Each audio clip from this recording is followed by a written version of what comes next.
Salut Raphaël! Hey, là, Bonjour Jenny. on va parler de rétablir la tolérance, qui est notre clé numéro 3. Mais qu'est-ce qu'on entend par rétablir la tolérance?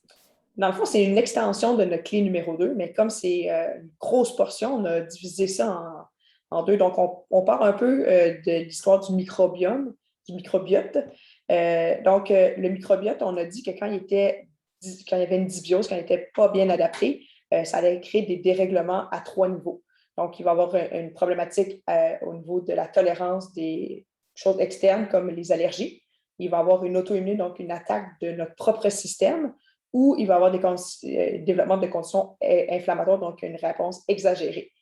Mais une réponse exagérée à quoi? Ça peut être aux aliments qu'on consomme, aux choses auxquelles on est exposé, mais c'est principalement les aliments que l'on consomme.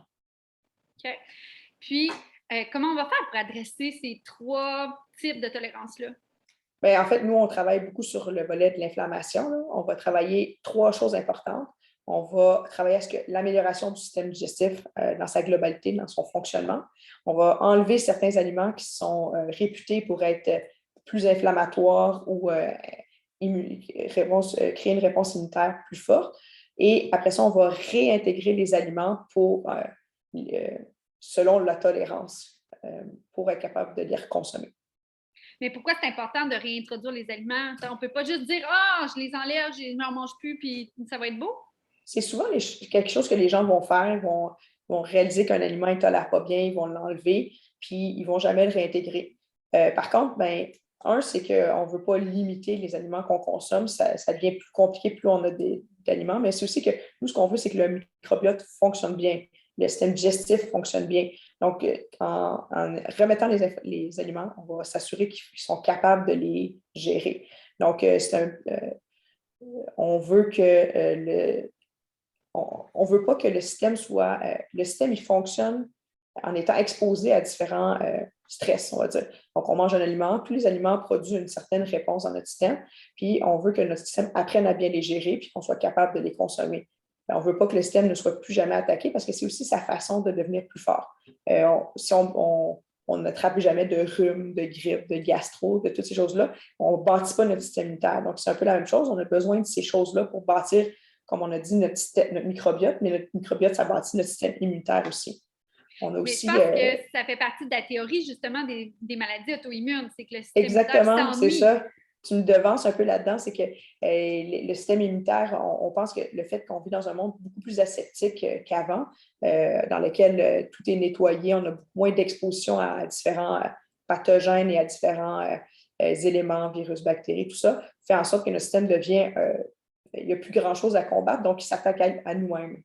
Donc, ce qu'on veut, c'est que le système soit capable de s'attaquer aux bonnes choses, à la bonne force, de la bonne façon. Puis comment est-ce qu'on va faire là, qu'est-ce que on doit utiliser justement pour adresser cette façon-là, retirer les aliments, les réintégrer? Donc, oui, exactement. Mais on a bâti, on a développé un livre avec des recettes dans lequel on a enlevé les principaux composantes qui créent cette réponse-là, on va dire allergène, entre guillemets. On a retiré le gluten, le soya, les produits laitiers, le maïs, le sucre et les œufs. Tout le monde n'a pas une sensibilité à tous ces aliments-là de la même façon, mais c'est ceux-là qu'on a vus qui créaient le plus de problèmes en général. Après ça, on va adapter pour chaque personne s'il y a des choses plus spécifiques. Donc, ce livre-là, il y a des recettes, c'est basé aussi pour les enfants. Donc, il y a des recettes pour déjeuner, dîner, souper, des collations, des idées de comment réduire, disons, la consommation de sucre pour un enfant, comment avancer dans ce processus-là au complet. Puis après ça, ben, on a toute une façon de réintégrer graduellement les aliments pour se rendre à la tolérance. Oui, il y a une liste aussi des aliments qui sont safe, donc qui ne contiennent pas de gluten, qu'on peut retrouver à l'épicerie, des choses comme ça. Fait que ça aide beaucoup C'est un aide, exactement. C'est vraiment un guide. Fait que le livre s'appelle Vitalité intestinale, vivacité cérébrale pour ceux qui sont intéressés à aller voir sur Amazon pour le commander ou voir qu'est-ce qu'on peut retrouver dans ce livre-là. Et puis, mais c'est quoi l'importance aussi de la réintroduction là, par rapport aux enfants, par rapport à ce qu'ils vont manger, par rapport au développement? Bien, les enfants, c'est sûr que ce qu'on veut, c'est qu'ils vont grandir, vont devenir des adolescents, vont devenir des adultes. Alors, si on limite beaucoup leur alimentation déjà, quand ils sont enfants, c'est quand même facile à contrôler, mais quand ils vont devenir adolescents, ils vont sortir avec leurs amis, ils vont aller manger une crème glacée, une poutine. Si on a été très restrictif, ben, des fois, c'est plus difficile de garder ce genre d'alimentation-là. Puis l'alimentation, on sait que c'est un gros côté social aussi. Donc, on veut être sûr qu'ils soient capables de le tolérer, mais on veut aussi qu'ils apprennent à savoir c'est quoi leur tolérance, puis ils comprennent comment ils se sentent suite à ça.